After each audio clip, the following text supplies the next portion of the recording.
Hello বন্ধুরা, Lakshmi's kitchen চ্যানেলে সবাইকে স্বাগত জানিয়ে আজকের রেসিপিটি শুরু করছি।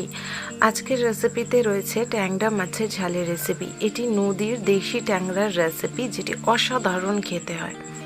ট্যাংরা মাছগুলোকে ভালোভাবে কেটে ধুয়ে নিয়ে নুন হলুদ মাখিয়ে গরম তেলে ভেজে নেব। ট্যাংরাগুলোর সাইজ খুবই ছোট ছোট, তাই এতে আলু ফালু কিচ্ছু আমরা অ্যাড করব না। নর্মালি এগুলোকে আমরা ঝাল করব।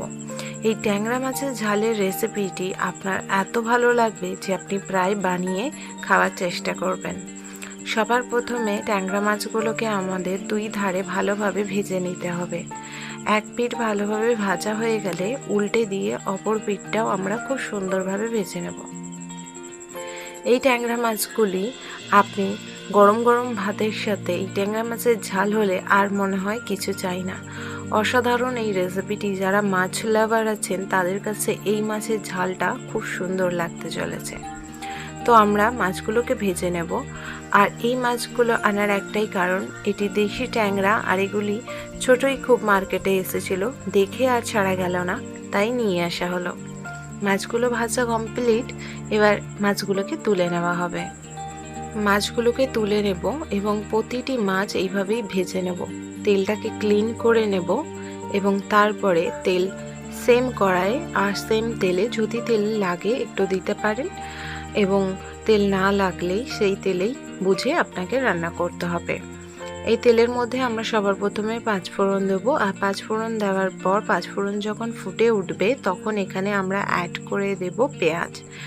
এখানে দুটি মিডিয়াম সাইজের পেঁয়াজ দিচ্ছি, যেহেতু এখানে আলু দেব না, পেঁয়াজটা একটু বেশি দিচ্ছি। বেশি দেওয়া যাবে না, সেক্ষেত্রে কিন্তু তরকারিটা মিষ্টি মিষ্টি হয়ে যাবে। পেঁয়াজটা হালকা ব্রাউন করে আমরা ভেজে নেব এবং তারপরে যত মশলা এবং ইনগ্রিডিয়েন্টস আমরা আস্তে আস্তে অ্যাড করব। পেঁয়াজটাকে বেশিও ভাজা যাবে না এবং কমও ভাজা যাবে না, সেটা কিন্তু খেয়াল রাখতে হবে। পেঁয়াজটা মিডিয়াম ফ্লেমে আমাদের ব্রাউন করে ভাজতে হবে। পুড়িয়ে ফেললে তরকারিটার স্বাদ সম্পূর্ণ টেস্টটা চেঞ্জ হয়ে যাবে এবং বাজে খেতে হবে। পেঁয়াজটা বেশি কাঁচা থেকে গেলে মুখে পড়লে একটু মিষ্টি মিষ্টি লাগবে, সেক্ষেত্রে পেঁয়াজটাকে হালকা ব্রাউন করে ভেজে নেওয়া হবে। পেঁয়াজ ভাজা অলমোস্ট কমপ্লিট, পেঁয়াজ ব্রাউন হয়ে গেছে। এই সময় আমরা মশলা অ্যাড করব। আদা রসুন আর শুকনো লঙ্কা পেস্ট এখানে আমরা 3 চামচ ব্যবহার করব। তারপরে একটা পাকা টমেটো ব্যবহার করব, দানা আগে থেকেই ফেলে দিয়েছি। এখানে ঝালের পরিমাণ নিজের আন্দাজে অনুযায়ী দেবে, কেননা আমরা যত লঙ্কাটা কাঁচা লঙ্কার ঝাল খাই, তাই এই ক্ষেত্রে আমরা কাঁচা লঙ্কা ব্যবহার করছি। আর গুঁড়ো কাশ্মীরি রেড চিলি পাউডার ব্যবহার করব, যেটি কালারের জন্য। আচ্ছা, ঝালটা দেওয়ার পর আমরা খুব ভালোভাবে মিশিয়ে মশলাটাকে ভাজবো যতক্ষণ মশলার কাঁচা গন্ধ না যাবে।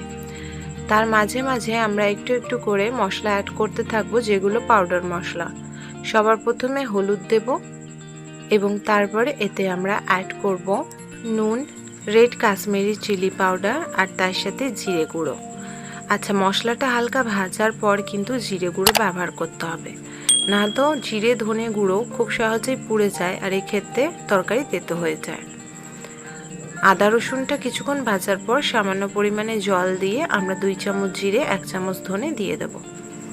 জলটা দেওয়ার পর যতক্ষণ জলটা শুকিয়ে মশলাটা আরও একদম কষা কষা না হচ্ছে ততক্ষণ আমরা মশলাটাকে ভেজে নেব।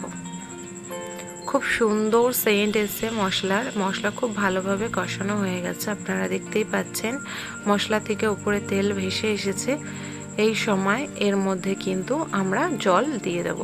তার আগে আমরা আরেকটুখানি এটাকে নাড়াচাড়া করে নেব, যাতে একদম শুকনো শুকনো হয়ে যায়। মশলা পারফেক্টলি একদম রেডি। গ্রেভি দেখেই বুঝতে পারছেন কত সুন্দর মশলা কষানো হয়েছে, মশলা থেকে তেল ছাড়া শুরু করে দিয়েছে।